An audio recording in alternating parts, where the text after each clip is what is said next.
I thought the terrorists planted explosives somewhere in the building. That's how loud it was, a crackling explosive. Well, you can hear that explosive in this video. Yeah, here's one of the guys who can tell you I'm okay, all right? Here, hold on. You want to call your mother or something? Does that sound like a fire or collapsing floors? None of these explosions are a part of the official story. Another loud boom at the upper floors, and then there was a series of smaller explosions which appeared to go completely around the building at the upper floors. Before it came down, I saw low-level flashes. Flash, flash, flash, and then it looked like the building came down. Did you see any flashes? I said, yeah. I thought it was just me. He said, no, I saw them too. What did these guys experience? We started running, floor by floor, instead of popping out. It was like it was if they had detonated. Detonated. If they were planned to take down a building. Boom, boom, boom, boom, boom, boom, boom. All the way down. How about the news reporters? What do they say? They tend to tell the truth, as we pointed out earlier, on the first day, and then we don't hear that truth again. What happens to it? Anybody who's ever watched a building being demolished on purpose knows that if you're going to do this, you have to get at the under infrastructure of a building and bring it down. The entire building has just collapsed, as if a demolition team set off. When you see the old demolition to these old buildings, it folded down on itself, and it is not there anymore.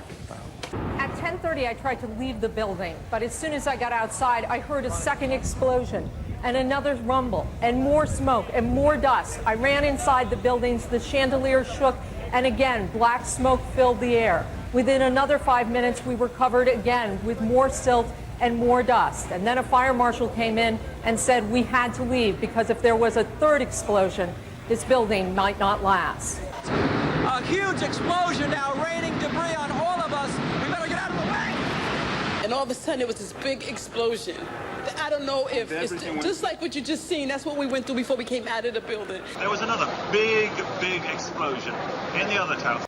Now watch this gentleman as he experiences the North Tower collapsing, and ask yourself this question: is his reaction justified by witnessing what we're told is a gravitational collapse, which happens to be about 1,700 feet away from him? People were just standing around, talking to each other, nodding their heads. Oh my God. Do you know if it was an explosion or if it was a building collapse? To me, it sounded like an explosion. But it was a huge explosion. Chief Albert Turry told me that he was here after the events that took place this morning. He tried to get his men out as quickly as he could, but he said that there was another explosion which took place, and then an hour after, there was another explosion in one of the towers here. So according to his theory, he thinks that there were actually devices that were planted in the building. It just went ba-boom. It was like a bomb went off. It was like holy hell coming down them stairs. And then when we finally got to the bottom, we were coming out on the mezzanine level there, and another explosion came right from it, just everyone flying. Like, it sounded like gunfire, you know, bang, bang, bang, bang, bang, and then all of a sudden, 3 big explosions. I was about 5 blocks away when I heard explosions, 3 thuds, and turned around to see the building we just got out of, antenna tip over and fall in on itself. We've heard reports of secondary explosions after the aircraft impacted, whether in fact there wasn't something else at the base of the towers that in fact were the coup de grace to bring them to the ground. As we were getting our gear on and making our way to the stairway, there was a heavy-duty explosion. Again, none of these explosions are a part of the official story.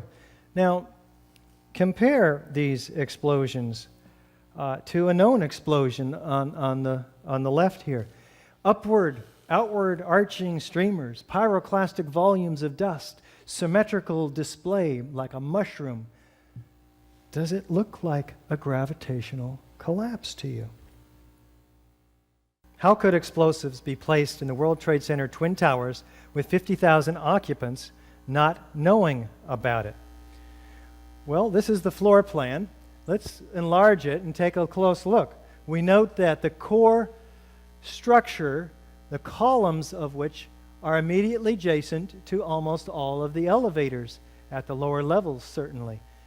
If you had access to the elevator hoistway and you could hack through the 2 layers of 3/4-inch gypsum board protecting the building from a fire rising up through it, you would have access to the core columns and beams, and no one would see you.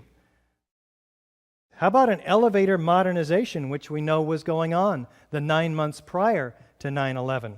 Yes, Elevator World, March 2001, documents it. In fact, they were in the middle of this modernization. Ace Elevator had the contract. We're not conspiracy theorists, but it's pretty obvious that somebody needs to be asked some very key questions. There are people who noted that the elevators were locked in turn and that there were guards placed at these locked elevators during the modernization. Of course, you would have to have access to security. Securicom was brought in. Who sits on the board of Securicom? Marvin Bush, the younger brother of George Bush. Let's have somebody ask them some questions. Wireless detonation is common in the industry. You don't need miles of wire, and you can detonate them remotely with great flexibility, in fact. Well, but is there a precedent? And this tells us that it couldn't have been a controlled demolition because it didn't start at the bottom, right? That's where most controlled demolitions start with buildings. Let's take a look and see if there's another way to do it. The words of a senior blaster. We blow the basement, all the columns in the basement. Then we crack it up at the top to get it started. We go every other floor all the way down. Every explosive has a timer on it. That's why it's controlled. When the columns go, each floor goes down and impacts the one below and keeps going. Mark Loiseau is president of a company called Controlled Demolition. You don't have to go to the top floor. You can go almost anywhere in the structure, and given the right circumstances, you can release all of that stored energy, converting it into what is called kinetic energy. That's energy in motion, and that's what brings the building down. Well, here's a 3-story top-down controlled demolition. Let's count them. 1, 2, 3. Now, these are high-energy explosives, C4 and RDX, very loud booms and very visible flashes. Perhaps the reason thermite was used is because they don't have as loud of these explosions like these high-energy explosives. And they don't have the flashes that these do either. Here's a 20-story middle-down controlled demolition. You can start demolitions from wherever you would like. Let's look at the North Tower now. What I want to point out to you is that you're going to see some explosions up at the top of the building, curiously enough. And what's going to happen is this entire section is going to telescope such that half of it, its upper half, is destroyed before there's any movement from the jet plane impacts down. Let's take a look. Here's the first evidence of explosion, and then over here, and then the collapsing. Of course, the violent clouds which are emerging even prior to the collapse. We're going to take a close-up look after this second look. The new fuel source, which very well might be jet fuel that wasn't burned, it's getting new oxygen. Let's take a look now closer up. Right away, we're seeing clouds forming up here. Well, wait, the collapse is supposed to be just down here.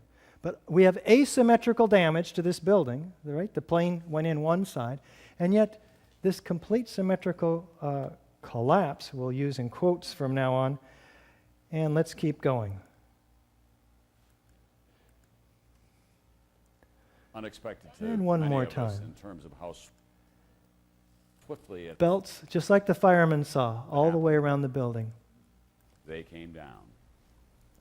The antenna falls about 12 was meters unexpected to many of first us in terms of before how anything swiftly it else falls, indicating core column damage first, not trusses pulling away from the perimeter columns.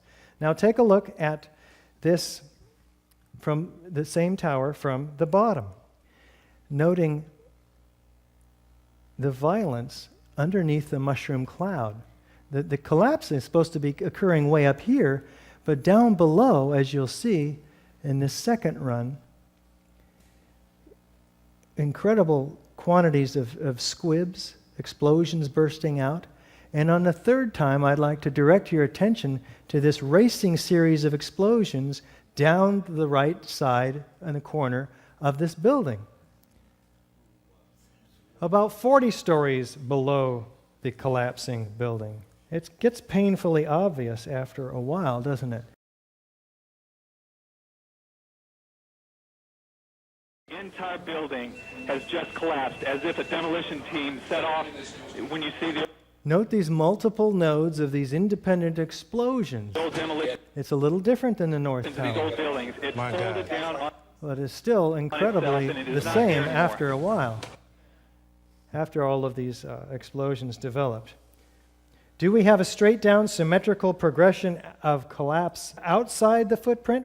We had a 207-foot wide building. FEMA tells us, and you can see in this document, that we have a 1,200-foot debris field, equidistant around each tower. Asymmetrical damage, symmetrical distribution, all through the site, in fact, and beyond. Do we have squibs, or these mistimed explosions? Some believe that these might be appropriately timed explosions. Whatever. In all the videos of the collapses, explosions can be seen bursting from the building 20 to 30 stories below the demolition wave. Here,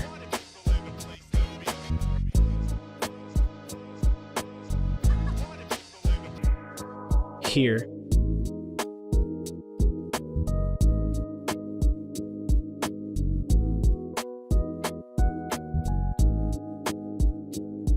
here,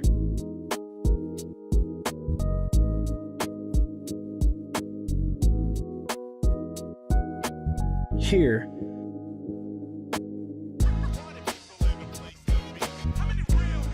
here,